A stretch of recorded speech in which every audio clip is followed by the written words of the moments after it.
Hi everyone, happy Friday. I hope you had a great week. This is Angela from the Kaukauna Public Library. Welcome back for another night of Read Along with Wilbur as we read chapters 12 and 13 of Charlotte's Web. This will be our last night of live videos. The rest of the book, we will be posting recordings, so don't worry if you are just dying to see how the story will end. We'll be posting videos Monday, Tuesday, and Wednesday of next week at 7 o'clock on our Facebook page. And then the recordings of all 8 days of readings will be available on the library's YouTube channel shortly after that. So here we go. Chapter 12, A Meeting. One evening, a few days after the writing had appeared on Charlotte's Web, the spider called a meeting of all the animals in the barn cellar. I shall begin by calling the roll. Wilbur? Here, said the pig. Gander? Here, here, here, said the gander. You sound like 3 ganders, muttered Charlotte. Why can't you just say here? Why do you have to repeat everything? It's my idiosyncrasy, replied the gander. Goose? Said Charlotte. Here, here, here, said the goose. Charlotte glared at her. Goslings, 1 through 7. Beep, beep, beep, beep, beep, beep, beep, beep, beep, beep, beep, beep, beep, beep, beep, beep, beep, beep, beep, beep, said the goslings. This is getting to be quite a meeting, said Charlotte. Anybody would think we have 3 ganders, 3 geese, and 21 goslings. Sheep? Hee-ha-ha, answered the sheep all together. Lambs? Hee-ha-ha, answered the lambs all together. Templeton? No answer. Templeton? No answer. Well, we are all here except the rat, said Charlotte. I guess we can proceed without him. Now, all of you must have noticed what's been going on around here the last few days. The message I wrote on my web praising Wilbur has been received. The Zuckermans have fallen for it, and so has everybody else. Zuckerman thinks Wilbur is an unusual pig, and therefore he won't want to kill him and eat him.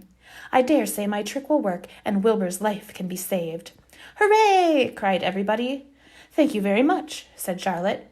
Now I called this meeting in order to get suggestions. I need new ideas for the web. People are already getting sick of reading the words, some pig. If anybody can think of another message or remark, I'll be glad to weave it into the web. Any suggestions for a new slogan? How about Pigs Supreme? Asked one of the lambs. No good, said Charlotte. It sounds like a rich dessert. How about Terrific, Terrific, Terrific? Asked the goose. Cut that down to 1 terrific, and it will be very nicely, said Charlotte. I think terrific might impress Zuckerman. But Charlotte, said Wilbur, I'm not terrific. That doesn't make a particle of difference, replied Charlotte. Not a particle.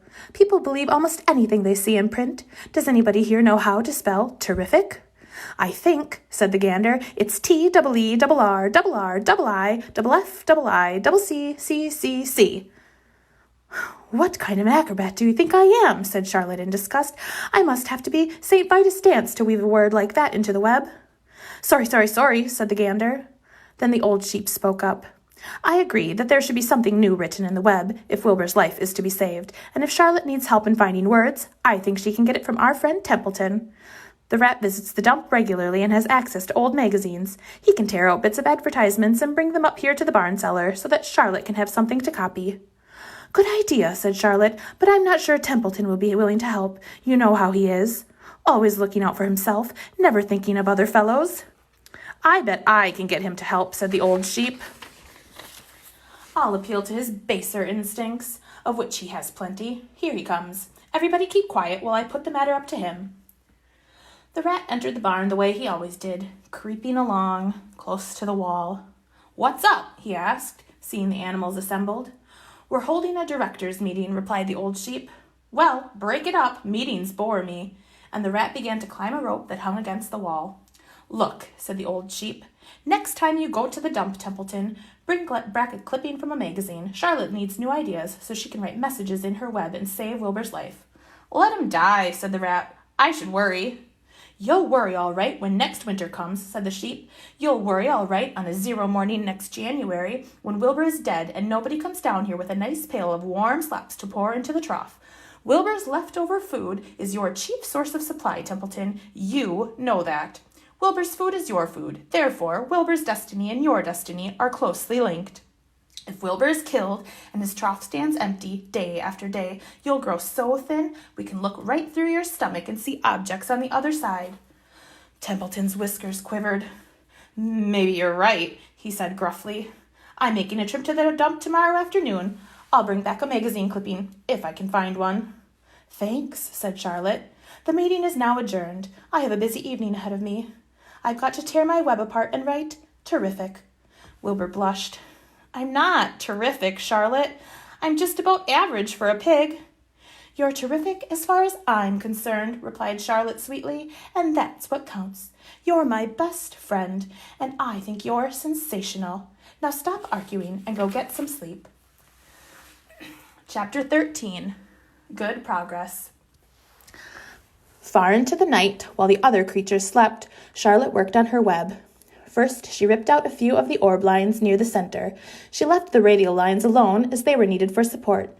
As she worked, her 8 legs were a great help to her. So were her teeth. She loved to weave, and she was an expert at it. When she was ripping things apart, her web looked something like this. A spider can produce several kinds of thread. She uses a dry, tough thread for foundation lines. She uses a sticky thread for snare lines, the ones that catch and hold insects. Charlotte decided to use her dry thread for writing the new message. If I write the word terrific with sticky thread, she thought, every bug that comes along will get stuck in it and spoil the effect. Now, let's see. The first letter is T. Charlotte climbed to the point at the top of the left-hand side of the web.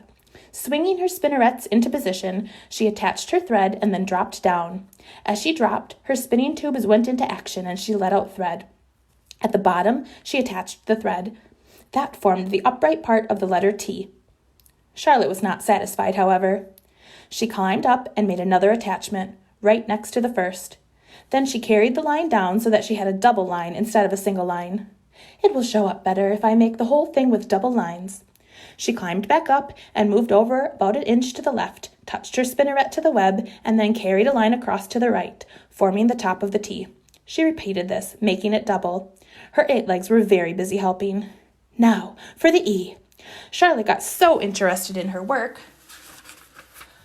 she began to talk to herself, as though to cheer herself on. If you had been sitting quietly in the barn cellar that evening, you would have heard something like this. Now for the R. Up we go. Attach, descend. Pay out the line. Woo, attach. Good. Up you go. Repeat. Attach, descend. Pay out line. Woo, girl. Steady now. Attach, climb, attach. Over to the right. Pay out line. Attach. Now right and down and swing that loop and around and around. Now to the left. Attach, climb, repeat. Okay. Easy. Keep those lines together. Now then, out and down for the leg of the R. Pay out line. Woo. Ascend, repeat. Good girl. And so, talking to herself, the spider worked at her difficult task. When it was completed, she felt hungry. She ate a small bug that she had been saving. Then she slept. Next morning, Wilbur rose and stood beneath the web. He breathed the morning air into his lungs. Drops of dew, catching the sun, made the web stand out clearly. When Lurvy arrived with breakfast, there was the handsome pig, and over him, woven neatly in block letters, was the word, terrific. Another miracle. Lurvy rushed and called Mr. Zuckerman. Mr. Zuckerman rushed and called Mrs. Zuckerman. Mrs. Zuckerman ran to the phone and called the Arabelles. The Arabelles climbed into their truck and hurried over. Everybody stood in the pig pen and stared at the web, reading the words over and over, while Wilbur, who really felt terrific, stood quietly, swelling out his chest and swinging his snout from side to side.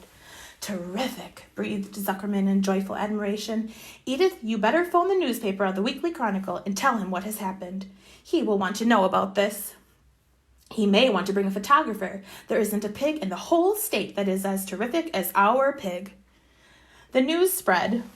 People who had journeyed to see Wilbur when he was some pig came back again to see him now that he was terrific. That afternoon, when Mr. Zuckerman went to milk the cows and clean out the tie-ups, he was still thinking about what a wondrous pig he owned. Lurvy, he cried, there is to be no more cow manure thrown down into the pig pen. I have a terrific pig. I want that pig to have clean, bright straw every day for his bedding. Understand? Yes, sir, said Lurvy. Furthermore, said Mr. Zuckerman, I want you to start building a crate for Wilbur. I have decided to take the pig to the county fair on September 6th. Make the crate large and paint it green with gold letters. What will the letters say? Asked Lurvy. They should say, Zuckerman's famous pig. Lurvy picked up a pitchfork and walked over to get some clean straw. Having such an important pig was going to mean plenty of extra work. He could see that. Below the apple orchard, at the end of the path, was the dump where Mr. Zuckerman threw all sorts of trash and stuff that nobody wanted anymore. Here, in a small clearing hidden by young alders and wild raspberry bushes, was an astonishing pile of old bottles and empty tin cans, and dirty rags and bits of metal and broken bottles and broken hinges and broken strings and dead batteries and last month's magazines and old discarded dish mops and tattered overalls, rusty spikes and leaky pails, and forgotten stoppers and useless junk of all kinds, including a wrong-sized crank for a broken ice cream freezer. Templeton knew the dump and liked it. There were good hiding places there, excellent cover for a rat.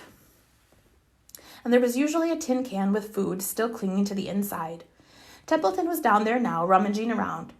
When he returned to the barn, he carried in his mouth an advertisement he had torn from a crumpled magazine. How's this? He asked, showing the ad to Charlotte. It says, Crunchy. Crunchy would be a good word to write in a web. Just the wrong idea, replied Charlotte. Couldn't be worse. We don't want Zuckerman to think Wilbur is crunchy. He might start thinking about crisp, crunchy bacon and tasty ham. That would put ideas into his head. We must advertise Wilbur's noble qualities, not tastiness. Go get another word, please, Templeton. The rat looked disgusted, but he sneaked away to the dump and was back in a while with a strip of cotton cloth. How's this? He asked. It's a label off an old shirt. Charlotte examined the label. It said, Pre-shrunk. I'm sorry, Templeton, she said, but pre-shrunk is out of the question. We want Zuckerman to think Wilbur is nicely filled out, not all shrunk up. I'll have to ask you to try again. What do you think I am, a messenger boy? Grumbled the rat. I'm not going to spend all my time chasing down to the dump for advertising material. Just once more, please, said Charlotte. I'll tell you what I'll do, said Templeton. I know where there's a package of soap flakes in the woodshed. It has writing on it. I'll bring you back a piece of the packaging. He climbed the rope that hung on the wall and disappeared through a hole in the ceiling. When he came back, he had a strip of blue and white cardboard in his teeth. There, he said triumphantly. How's that? Charlotte read the words. With new radiant action. What does it mean? Asked Charlotte, who had never used any soap flakes in her life. How should I know? Said Templeton. You asked for words and I brought them. I suppose the next thing you'll want me to fetch is a dictionary. Together they studied the soap ad. With new radiant action, repeated Charlotte slowly. Wilbur, she called. Wilbur, who was asleep in the straw, jumped up. Run around, commanded Charlotte. I want to see you in action, to see if you are radiant.